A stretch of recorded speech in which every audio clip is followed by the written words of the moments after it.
না, এখন না, সুবিধা দেওয়া হবো, মুসাফা পরে হবে, এখন বসে থাকেন। আসসালামু আলাইকুম। একটা কথা খুব খারাপ পাইতেছি, তোমরা যেটা এনে আরম্ভ করছো সেটা আলেমের গুস্তাকি হইতেছে। যেটা তোমরা আরম্ভ করছো এটা আলেমের গুস্তাকি হইতেছে। তার কারণটা হলো আমাদের আলহাজ শিয়াব ভাই, উনি হাইতে হজ করেছে সারাকুর ভিতরে, খুব মাথার উপরে ইমাম হুসাইনের সুন্নত উনি চিন্তা করছে 100 বার 1000 বার। এখনকার তোমরা যে পরিবেশ করতেছো, এই পরিবেশের জন্য আলেমকে অপমান করা হইতেছে। এই পরিবেশ তোমরা করিও না, সম্পূর্ণ সময় দেওয়া হবে মুসাফা। এখন এই জায়গার ভিতরে মুফতি পর্যন্ত আছে, মুহাদ্দিস পর্যন্ত আছে, অগরে তুই একজনের সাথে মুসাফি করে চলে যাইতেছো। তার মানে কি বুঝাবার চাইতেছো তোমরা? কি বুঝাবার চাইতেছো?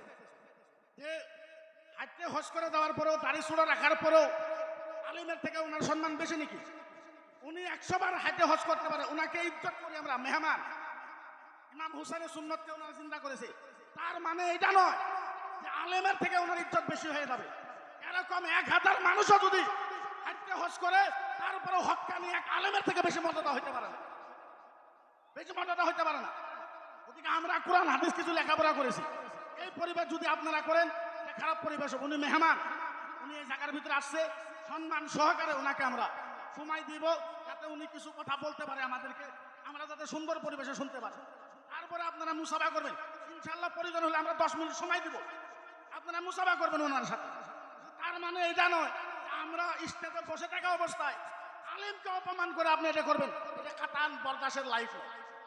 ওদিকে ইনশাআল্লাহ উনি আসছে, মোস্ট ওয়েলকাম। আমরা আনন্দ পেয়েছি, খুব ভালো পেয়েছি ইনশাআল্লাহ উনি আমাদের এই জায়গার ভিতরে আসছে।